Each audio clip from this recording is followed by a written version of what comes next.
So lesson number 5, guys, is all around how to remember 90% of everything we learn. And this comes through immersion, meaning that the only way to learn anything faster is by immersion. And if you think about the way you learn how to ride a bicycle or the way you learn how to swim, none of us really learned it by taking courses or going through these different applications or learning about the physics of how a bicycle works. None of us did that. We actually just went out there and we learned it by doing. And language learning is absolutely nothing different. And what the Georgetown University Medical Center have found that between two groups, the one that was immersed in a language, meaning that they were around native speakers, they were constantly speaking, actually had altered the brain patterns and has portrayed the patterns of the brain of a native speaker just after 5 months. And the good news is that most of these subjects were adults themselves, meaning that not only if you look at the way that we've learned most of activities in our lives, or even our first language was just to learn by doing and immersing ourselves into listening with other people. But there's actually studies that are showing that doing this can actually help you portray brain patterns of a native speaker in just less than half a year. So in this section, we're going to give you guys some tips, small little tips that you can use to immerse yourselves. And what we recommend personally is just to go out there and speak with other people and to be able to communicate and really go face to face as much as possible, or to do this through a live video chat if you need to. But some quick tips that you can do at home are very simple. So the first thing you can do is to start labeling pieces. You can either grab one of these sticky notes or just grab a pen and start to label items around your house. Make sure they're removable so that you're not permanently stuck with these Sharpie markers around your furniture. But whatever language you're learning, whether it's French or Spanish or Japanese, translate the specific furniture that you have around your house. It could be your bed, it could be your cell phone, it could be your computer, it could be your mirror, and start to label some of these around the house. And the trick here is that you only need to do this once, but you can reap the benefits of it afterwards continuously, because the work is really in translating the words and putting into the furniture itself. But what happens now is as you're walking around your house from the morning to the night, you're constantly reminding yourself of the definitions of these words without even really having to think about it, because it's already labeled for you. And it has a lot of subconscious effects to it where just over time you'll really be able to grasp the different definitions of the labels that you have around your house. So that's a simple rule that you can use. Second thing is, if you guys love watching movies like I do, or you love watching TV shows, the best way to do it is just to go through them and immerse it in your actual language. And the tip here is that don't watch something that you normally don't like watching, meaning if you love watching action or if you love watching comedy shows because that's just what gets you the most excited, then make sure you're watching that in the target language that you are also learning. And a couple of guidelines is that if you are just beginning to learn a language, then what we recommend is to continue to watch it and to listen to it in your native language, whether that is English or another language, and then use the subtitles in the language that you're learning. And the good news is the solutions that we have today, like Netflix or HBO or Hulu, any of these solutions will already have subtitles in another language. So you should be in luck there. And then once you have improved it, and let's say you're a little bit more intermediate level, then what we recommend you do is to watch it with the audio in your target language, and then use English subtitles or subtitles that you feel the most comfortable with. And as you progress and become advanced, you can get rid of the subtitles and just watch the movie in the audio in your target language. And that's kind of how I would recommend progressing through those 3 levels when you're first getting started. Now, last but not least, if you guys are the journaling type, or if you guys like writing or vlogging or whichever vehicle you use to be able to record your thoughts, we highly recommend you do this in your target language, because especially if you can journal it, because this will really help develop your writing skills. So the movie aspect, watching TV shows, is going to help with your listening. This is going to help you with your writing. So write down every little aspect that you're thinking. Talk about your day that you normally would in English, and really see where it goes. Do a little free writing. Don't worry about the mistakes that you're making, and just start writing down your thoughts. And you can always continuously refine it as the time goes by. So the reason why we wanted to share all this, guys, is the importance of immersion have actually been scientifically proven. An organization from the National Training Laboratories comes out of Bethlehem, Jerusalem. What they've discovered is that humans remember 5% of what they learn from a lecture, such as a classroom or university hall, 10% of what they learn from reading, like books or textbooks, 20% from an audio-visual learning process, such as online courses or applications. And then you got immersion, which is that humans remember 90% of what they learn when used immediately through immersion. Now, that is a big, big, big step when you're talking about remembering things.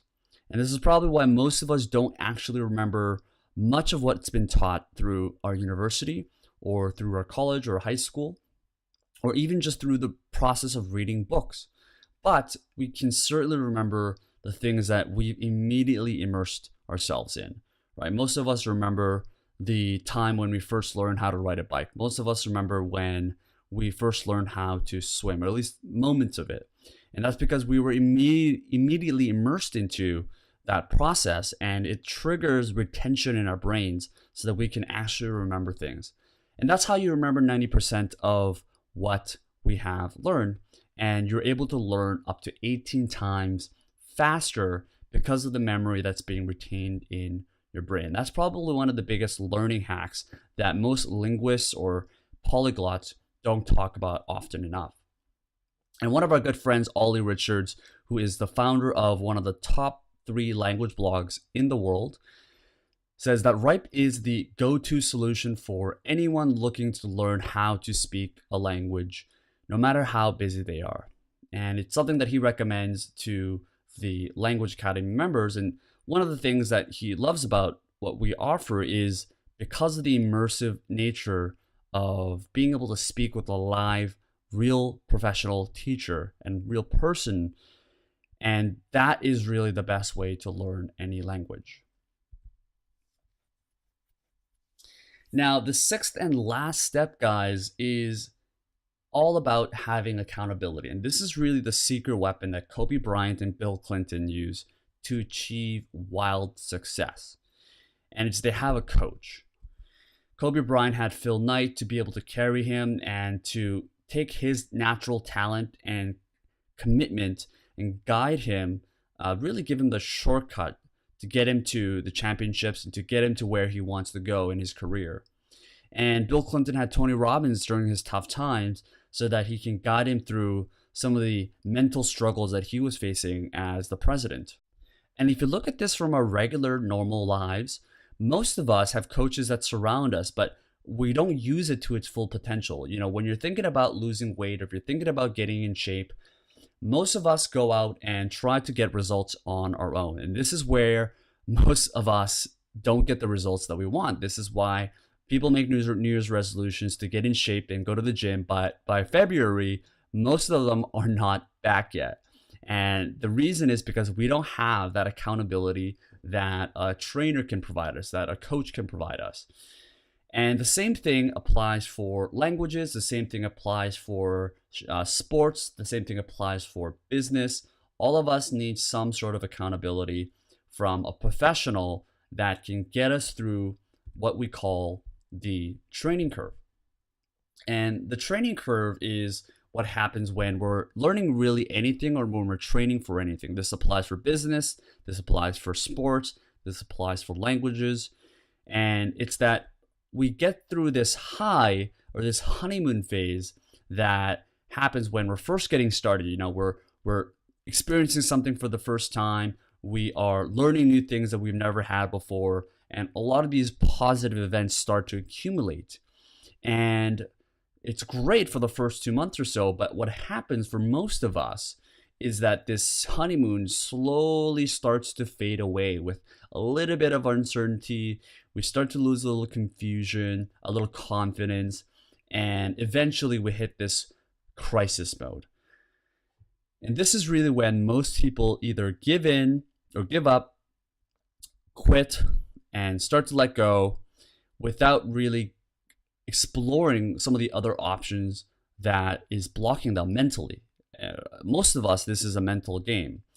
And what a coach really allows you to do is that it's not about avoiding the inner contradictions or these down periods, but it's about finding the accountability and finding the right person that can help you go from crisis mode into recovery mode and to gain that new confidence and transformation that you need. And this is the pattern that most athletes or most language learners go through. And this is something that I think is really important to know ahead of time so that you're not surprised when it happens. Meaning the first 2 months is going to get really exciting, but in the fourth month or the fifth month, it's going to get a little bit trickier. But what's great about having a coach and gaining that new confidence is that instead of giving up and really getting all the way down, what happens is once you have reached that new confidence and that new transformation and you're up in that upper slope again, you will definitely face down periods, but your lowest down period is going to be the highest period that you've had in your previous slope. So you can see that within this scope itself, this is just as high at your lowest point than the highest point that you had in your previous upper slope. And this is what happens. And really the key, guys, as I mentioned, is not to avoid the downer slope, but it's having the right coach and having the right accountability partner that can get you up over and over again. So last challenge for you guys here is to find an accountability partner. And this could be a conversation exchange. This could be a friend or family member that also wants to learn a language.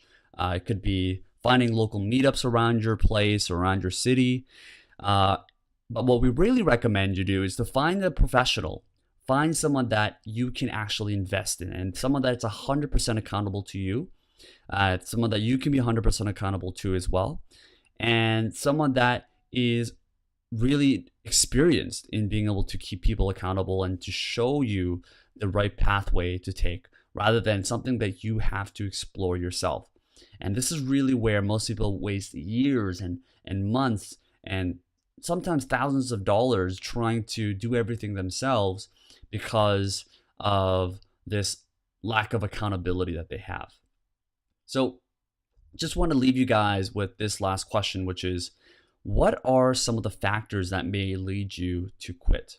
And this is what a lot of studies have found when it comes to accountability is if you can predict the reasons of why you would quit before it happens, sometimes and often you can actually offset that. Either you'll be more prepared or you can prevent it from happening in the first place. For the times that we have surveyed and the people that we have talked to, the major reasons for quitting language learning comes down to the following. It comes from commuting, it comes from cost, it comes from lack of time, lack of accountability, and various other reasons that most people have as well. So think about your top reason of why you may not be able to learn language.